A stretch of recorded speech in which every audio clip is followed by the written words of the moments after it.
Hello everyone, আমি সমাপ্তি। আজ থেকে আমি মাধ্যমিকের যে ইম্পর্টেন্ট লাইফ সায়েন্সের টপিকগুলো সেগুলো নিয়ে একটা সিরিজ স্টার্ট করলাম। ফার্স্ট আজকে যেটা নিয়ে কথা বলবো সেটা হচ্ছে ট্রপিক মুভমেন্ট। ট্রপিক মুভমেন্ট বা দিক নির্ণীত চলন কী? উদ্দীপকের উৎসের দিকে বা উদ্দীপকের গতিপথের দিকে উদ্ভিদ অঙ্গের চলনকে বলা হয় ট্রপিক চলন। এই ট্রপিক চলন মূলত 3 রকমের হয়: ফটোট্রপিক, হাইড্রোট্রপিক এবং জিওট্রপিক। ফোটোট্রপিক বা আলোক ভিত্তিজ চলন।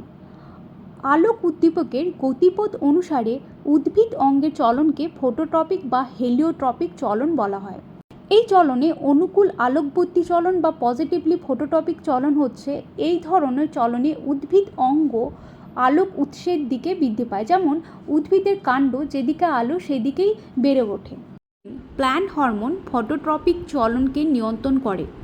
উদ্ভিদ অঙ্গের আলোকিত অংশের তুলনায় অন্ধকার অঞ্চলে অক্সিজেনের ঘনত্ব বেশি থাকে।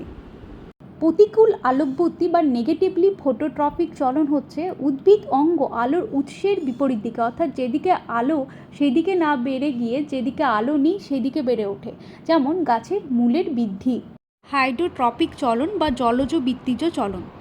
উদ্ভিদ অঙ্গের চলন যখন জলের উৎসের গতিপথ অনুসারে হয় তখন তাকে হাইড্রোট্রপিক চলন বলা হয়।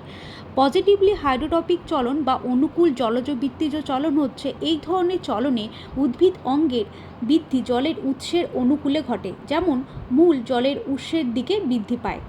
নেগেটিভ হাইড্রোট্রপিক মুভমেন্ট বা প্রতিকূল জলজ ভিত্তিজ চলন। এই ধরনের চলনে উদ্ভিদ অঙ্গের বৃদ্ধি জলের উৎসের প্রতিকূলে ঘটে, যেমন কাণ্ড ও লবণাক্ত উদ্ভিদের শ্বাসমূল জলের উৎসের বিপরীতে বৃদ্ধি পায়।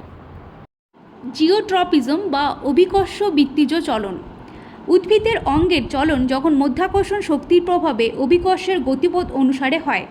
পজিটিভলি জিওট্রপিক বা অনুকূল অভিকর্ষবর্তী চলন। এই প্রকার চলনে উদ্ভিদ অঙ্গ অভিকর্ষ বলের অনুকূলে বৃদ্ধি পায়, যেমন প্রধান মূল অভিকর্ষ বলের অনুকূলে পৃথিবীর কেন্দ্রের দিকে বৃদ্ধি পায়। নেগেটিভলি জিওট্রপিজম বা প্রতিকূল অভিকর্ষবর্তী চলন হচ্ছে এই চলনে উদ্ভিদ অঙ্গ অভিকর্ষ বলের প্রতিকূলে বৃদ্ধি পায়, যেমন কাণ্ড অভিকর্ষ বলের বিপরীতে বৃদ্ধি পায়। Thank you so much, please keep watching my video.